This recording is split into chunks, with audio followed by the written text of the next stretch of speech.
जय जगन्नाथ। हिंगुला यात्रा तालचेर दुईटी जगार होता है। गोटे है बलराम प्रसाद, गोटे है गोपाल प्रसाद।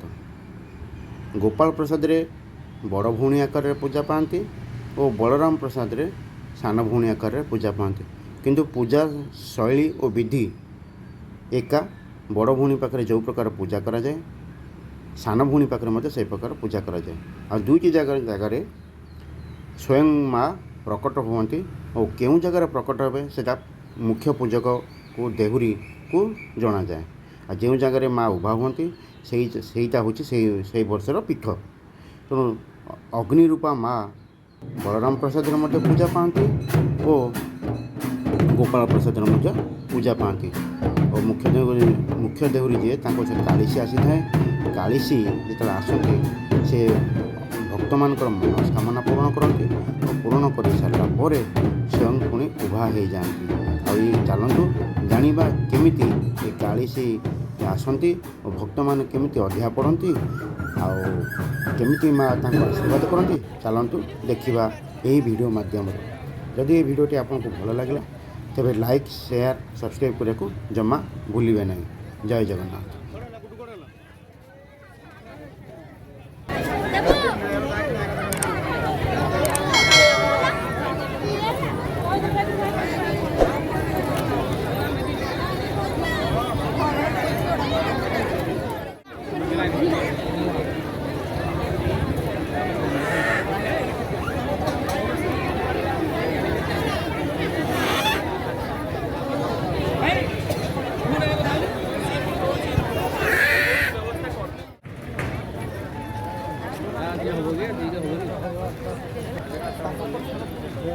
हाँ तू कौन है?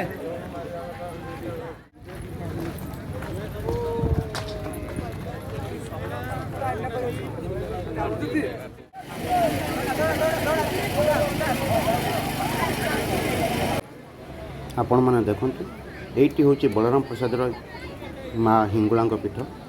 एठारे घी भोगराग नड़िया कदली देकर भक्त मैंने माँ को पूजा करते।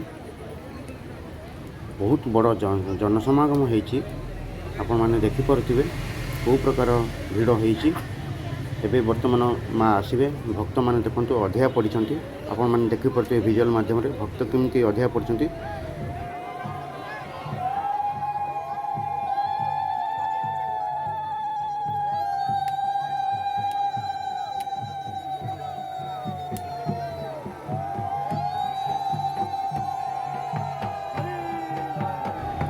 वर्तमान काली से आसुँच देखिपे आप विजुअल ठाकुराणी बर्तमान आसिक पहुँची जाती। देखु देखु कौ प्रकार वेशभूषा और केमिति से निजक उपस्थापन कर चल देखते।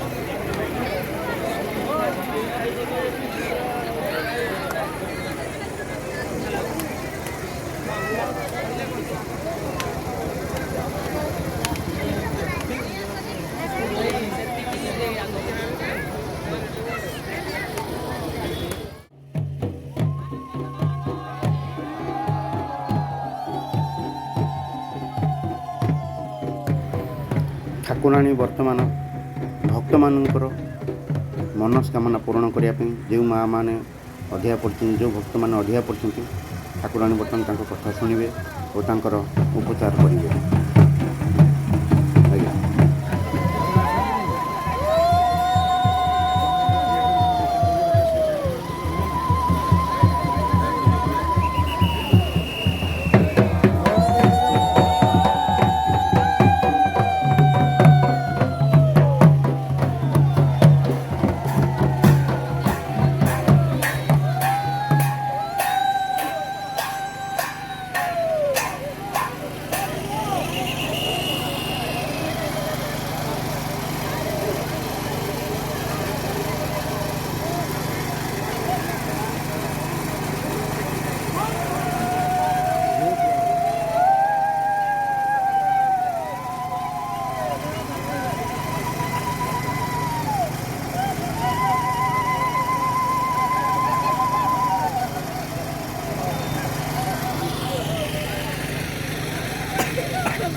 गाड़ी रखो बाइक रखो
से पर्यंत जवळून नसला ते देखुन तो